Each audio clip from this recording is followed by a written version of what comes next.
Maranatha, Tuhan Yesus segera datang. Saudara-saudara yang dikasihi oleh Tuhan Yesus Kristus, mari kita baca di dalam Efesus 5 ayat 15 sampai 17. Efesus 5 ayat 15 sampai 17. Karena itu, perhatikanlah dengan seksama bagaimana kamu hidup. Janganlah seperti orang bebal, tetapi seperti orang arif. Pergunakanlah waktu yang ada, karena hari-hari ini adalah jahat. Sebab itu, janganlah kamu bodoh, tetapi usahakanlah supaya kamu mengerti kehendak Tuhan. Saudara-saudara, engkau itu harus percaya bahwa Alkitab itu berisi doktrin atau ajaran. Dan Alkitab itu juga berisi adalah aplikasi secara praktis dari sebuah doktrin atau pengajaran.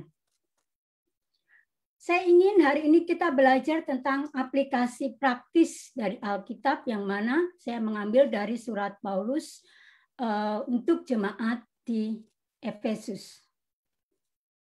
Pengajaran dari Rasul Paulus untuk jemaat Efesus ini tentang bagaimana sikap dan perilaku kehidupan orang percaya.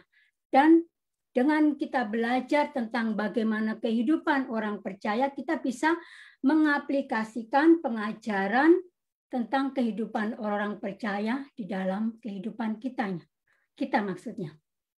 Saudara-saudara, setidaknya ada 3 perintah yang diajarkan oleh Rasul Paulus di jemaat Efesus. Yang pertama itu adalah berhati-hatilah. Atau di dalam bahasa Inggris itu be careful. Dalam bahasa Indonesia, Lai berkata perhatikan dengan seksama. Saudara-saudara, ketika anak saya mau pergi ke luar negeri untuk sekolah, maka kata-kata atau nasihat yang saya berikan kepada anak saya itu adalah, nak, hati-hati, Tessa, hati-hati nanti di sana, hati-hati untuk memilih teman, hati-hati untuk memilih keputusan dalam kehidupanmu, hati-hati untuk menjalani kehidupanmu. Saudara-saudara, Paulus juga memberikan nasihat untuk orang percaya bahwa orang percaya itu harus membuka mata dalam hal sesuatu. Paulus mengatakan bahwa engkau harus berhati-hati. Artinya engkau itu harus bertindak secara tepat dan benar. Paulus ingin orang percaya itu memberikan segenap perhatian dalam menjalani kehidupan ini. Ini bisa dikatakan bijaksanalah dalam mengambil setiap keputusan di dalam kehidupanmu. Saudara-saudara, setidaknya ada beberapa keputusan yang paling penting di dalam kehidupan seseorang itu. Keputusan apa saja itu? Pertama, keputusan di dalam mengenai iman. Iman itu sangat penting karena iman itu menyangkut kehidupan sekarang juga kehidupan nanti setelah mati. Kemudian keputusan dalam memilih pasangan hidup. Ini menyangkut orang yang akan membimbing kita, orang yang akan memimpin kita, orang yang akan menolong kita di dalam menjalani kehidupan ini. Ketiga, keputusan mengenai karir atau pekerjaan. Ini sangat penting sekali saudara-saudara, karena ketika engkau memilih karir atau pekerjaan itu salah, maka kehidupanmu juga akan salah. Tapi yang paling terpenting saudara-saudara, kita ini perlu untuk selalu bergantung di dalam Roh Kudus. Dalam menjalani kehidupan ini, hidup di dalam Roh dan dipimpin oleh Roh Kudus. Di dalam Galatia 5 ayat 16 dan 25. Hendaklah hidupmu itu terus dipenuhi oleh Roh Kudus.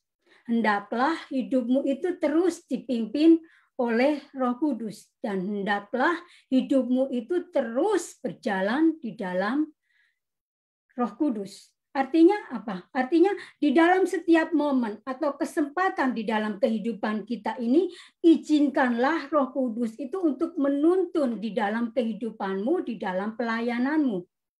Ketika engkau dituntun, dipimpin oleh Roh Kudus, maka kehidupan dan pelayananmu itu akan menjadi efektif. Amin. Kemudian perintah yang kedua adalah, kalau di dalam bahasa Indonesia itu pergunakanlah.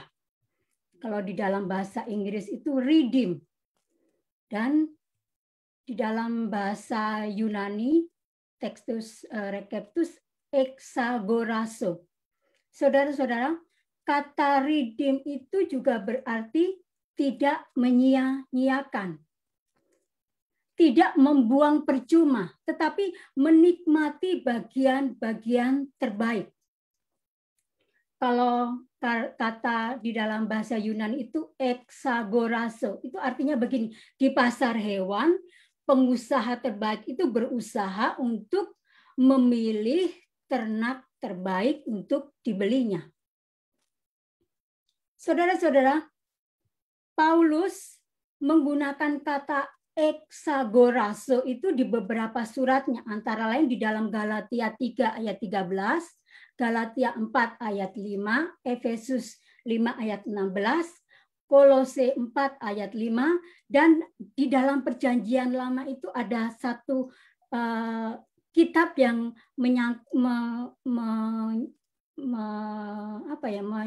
mengenal atau menuliskan kata exagorazo ini. Itu ada di dalam Daniel 2 ayat 8. Jadi apa artinya exagorazo itu, saudara-saudara? Kristus itu sudah menebus kita. Kita itu sudah dikeluarkan dari hukuman yang berat, dari kutukan. Kita itu sudah dikeluarkan dari kematian. Dalam terjemahan Wells itu mengatakan bahwa Kristus itu telah sepenuhnya membeli kita dari kutukan hukum. Paulus mengatakan bahwa kamu itu telah sepenuhnya dibeli dari kutukan. Saudara-saudara, hidup kita itu dibeli bukan dengan apa yang terbaik yang ada di dunia ini, melainkan hidup kita ini dibeli dengan apa yang terbaik yang ada di dalam diri Allah, yaitu darah Kristus Yesus. Amin. Di atas kayu salib, Tuhan Yesus sudah menebus hidup saya dan saudara. Dosa saya dan saudara sudah ditanggung di atas kayu salib oleh Tuhan Yesus. Dia sudah melunasi hutang-hutang dosa kita dan dia sudah membayarnya dengan harga yang lunas. Dikatakan sudah selesai. Artinya Kristus sudah mati bagi saya. Dan saatnya kita hidup untuk Kristus. Amin.